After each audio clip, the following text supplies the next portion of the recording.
কলকাতার রাস্তায় উধাও বাস, মুখ্যমন্ত্রীর ধমকের পরেই হুঁশ ফিরল কলকাতার রাস্তায় পরিবহন মন্ত্রী।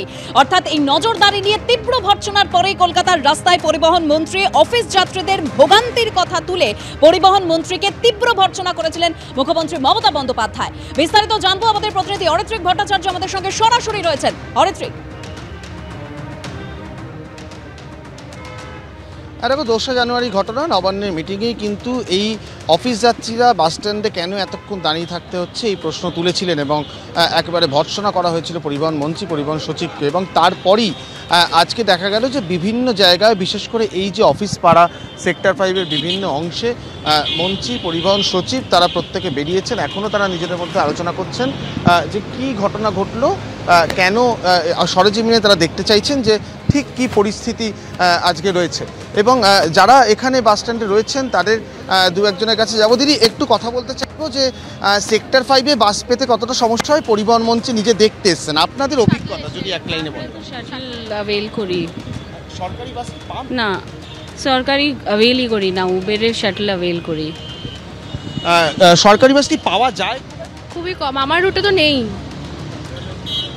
আমার হাওড়ার রুটে গাড়ি ভীষণই কম, আর সরকারি বাস নেই, যেটুকু আছে প্রাইভেট আছে, ইট টেক্স টাইম। বুঝতেই পারছো যে এই অভিযোগগুলো কিন্তু আজকে পরিবহন মন্ত্রীকে সরাসরি শুনতে হয়েছে। বিভিন্ন জায়গায় তারা কোথাও গিয়ে হয়তো কেউ কেউ বলেছেন যে বাস পর্যাপ্ত রয়েছে। একটু কথা বলবো আমরা যে এই যে অভিজ্ঞতা আজকে আপনার সঞ্চয় হলো, কি মনে হলো, কি অভিজ্ঞতা সঞ্চয় হলো আজকে? অভিজ্ঞতা হলো যে মাননীয় মুখ্যমন্ত্রী তিনি সব সময় জনগণের যে সরকারি পরিষেবা পাচ্ছে কিনা তিনি সবসময় উদ্বিগ্ন থাকেন, এবং যেখানে এর ঘাটতি থাকে তিনি সরাসরি আমাদের বলেন।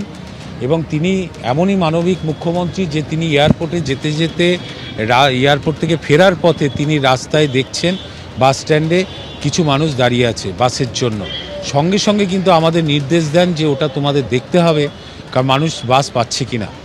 এবং বাসের ফ্রিকোয়েন্সি বাড়ানোর কথা উনি বললেন, ফ্রিকোয়েন্সি নয় ফ্লিট বাড়ানোর কথা উনি বলেছিলেন, যে বাসের ট্রিপ বাড়িয়ে দেওয়ার কথা। আমরা সেই অনুযায়ী আমরা বসে ফ্লিট অনেকটা বাড়িয়েছি, কিন্তু তবুও সেটা যথেষ্ট নয়।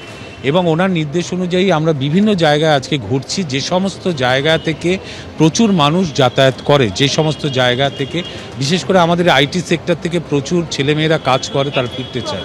যাদের সঙ্গে কথা বলছিলাম তারা বলছেন যে এই নজরদারি আগে হয়নি কেন, আগেই ট্রিপ সংখ্যা বাড়লো না।